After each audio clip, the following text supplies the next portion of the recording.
Estamos de volta aqui, sou o professor Júlio César Sanches. Acompanhe nosso curso completo da UB, hein?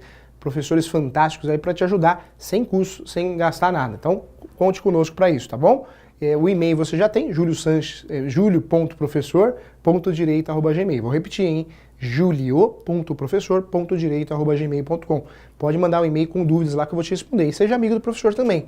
Júlio Sanches 2. Júlio Sanches 2, com Z no final. Júlio Sanches 2, com Z no final. Seja amigo do professor no Facebook, várias dicas de prova também, tá bom? Vamos lá, olha só, o tema é importante que cai na prova, né? Professor, o que cai nessa prova do OAB em relação ao processo civil? Inicial, sempre cai. Artigo 319. Artigo 319, novidades. Novidades, o preâmbulo, você inclui agora o e-mail, união estável, né? Então isso sempre cai. Depois que eu penso que pode cair também, audiência e conciliação, que é novidade. Audiência e conciliação e mediação, uma grande novidade. Audiência, instrução e julgamento, eles adoram solicitar, pedir isso também em prova. Depois, o que mais cai as respostas do réu. Você já sabe, as respostas do réu nós temos 5.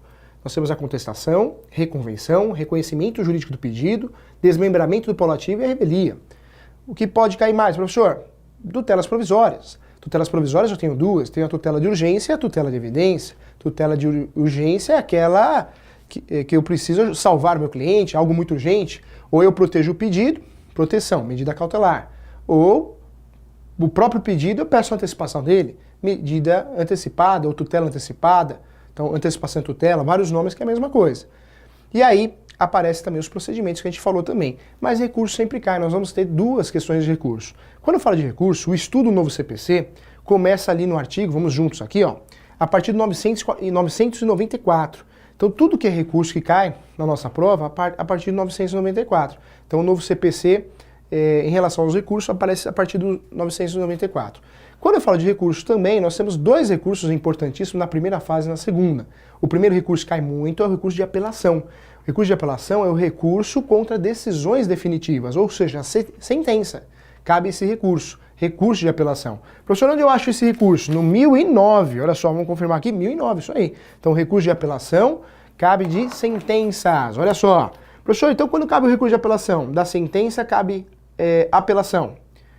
Então, olha só, da sentença cabe apelação. Toda sentença, de sentença e decisão definitiva, cabe apelação. Fique atento em relação a isso.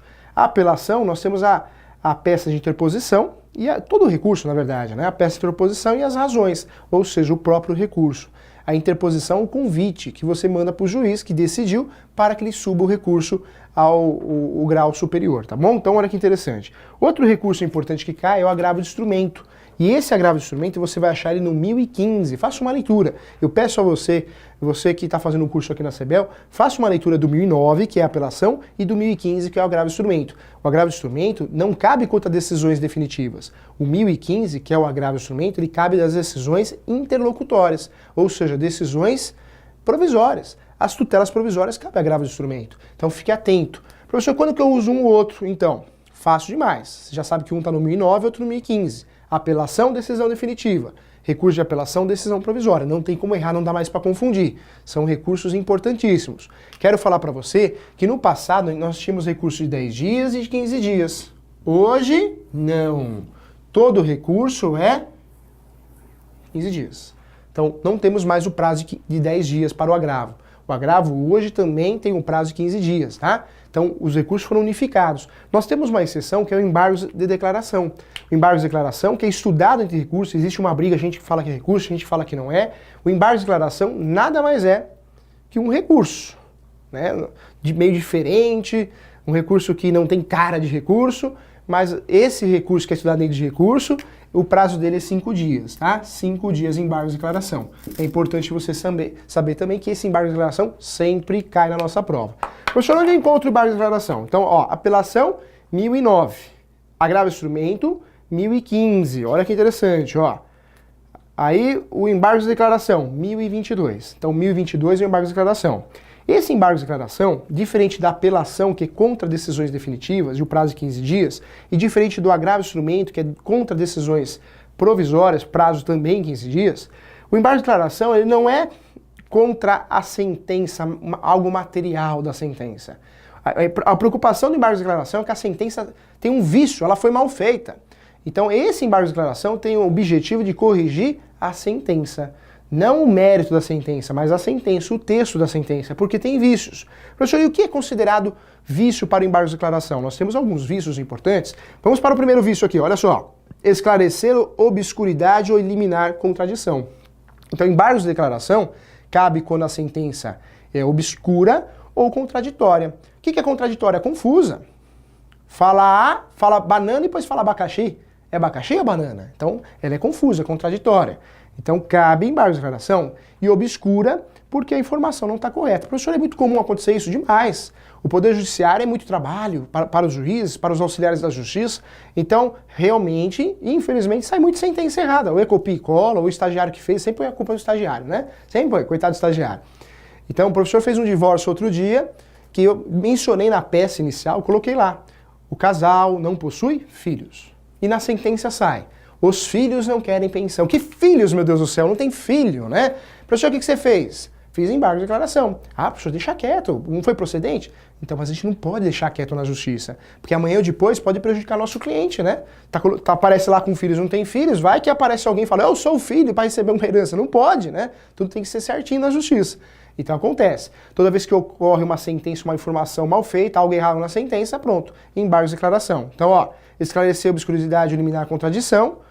Suprir omissão, então a sentença omissa, do ponto ou questão sobre o qual dela deve se pronunciar o juiz ou ofício, e aí corrigir erro material. Então o grande objetivo do embargo de declaração, que é previsto no 1022, é corrigir a sentença, ou seja, a sentença, o embargo de declaração não é um recurso para bater na sentença em relação por ser provisória a decisão ou definitiva, é que o texto está errado, tem um vício grave aqui, então a intenção dele é acertar o texto. E não há sentença em si reformar ou anular, tá bom? Quando eu falo de recurso, fique atento também, quando eu falo de recurso, olha que beleza, ó.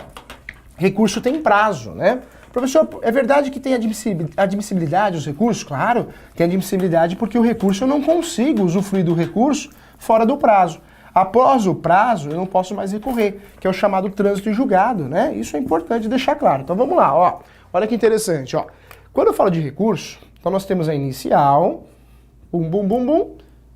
Antes da inicial, nós temos aqui, ó, citação, inicial CETACRAC 319, citação CETACRAC, pode ser via oficial de justiça, postal, correio, ou ainda via edital. Vai, 2. Respostas do réu.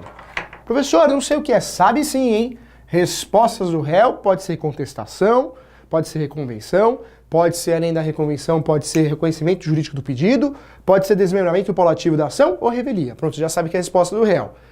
Dentro disso aqui, né, antes da resposta do réu, nós temos a audiência de conciliação. Aqui, ó, vamos pôr uma observaçãozinha. Conciliação, né? Mediação e conciliação. E após a entrega ou de usufruir das respostas do réu, provavelmente eu já vou ter audiência de instrução e julgamento. Audiência bambam, onde eu vou apresentar as provas orais, as provas documentais, que você tá craque em prova também. Após isso, não resta dúvida, o juiz vai fazer o quê? Sentenciar. A sentença pode ser procedente, improcedente ou parcialmente procedente. Procedente, o autor ganhou. O autor pede a procedência. Improcedente, o réu ganhou. O réu pede a improcedência. E parcialmente procedente, o autor ganhou parte e o réu ganhou parte. Pode ser que tenha 4 pedidos, o autor ganhou 2, o réu ganhou 2. Parcialmente procedente. Tá? Então fique atento em relação a isso, porque o fato de a sentença ser procedente, improcedente, parcialmente procedente, já diz tudo. Quem ganhou o processo, não pode errar. Quando eu falo da decisão, após a decisão, olha que interessante, vou colocar até em vermelho para destacar. Após a decisão, o prazo de recurso é esse aqui, ó. Após a decisão. E nós temos o prazo de 15 dias em regra, salvo embargo de declaração, que é 5, para recorrer. Se você não recorrer dentro desse prazo aqui, o que aconteceu? Ocorreu o chamado trânsito em julgado. Não cabe mais recurso. Não cabe mais recurso. Olha que interessante. Ah, professor, o que eu faço se não cabe mais recurso? Você vai executar. Quem ganhou, vai executar. Executar é cobrar aquilo que eu ganhei. Então fique atento. Recurso. Na prova da OAB, cai agravo de instrumento, 1009. 1009 não, apelação, 1009. Agravo de instrumento, 1009. O agravo é 1000, aqui ó. Então isso aí, tá certinho, 1015. Então, apelação 1009, 1015 agravo de instrumento. Depois cai aí embargos de declaração, 1022. São os principais recursos. São os recursos que mais caem na prova da OAB. Recurso eu só posso recorrer no prazo recursal. Prazo recursal. Todo recurso eu tenho que pagar as custas judiciais, salvo exceção, se for justiça gratuita, mas eu tenho que reler custas judiciais, custas de recurso. Então é o chamado preparo. Preparo, seguir o prazo recursal, não posso passar o prazo, nem antes e nem após, tem que ser no prazo recursal, porque após o prazo ocorreu a efetividade da sentença. Ocorreu o chamado trânsito em julgado.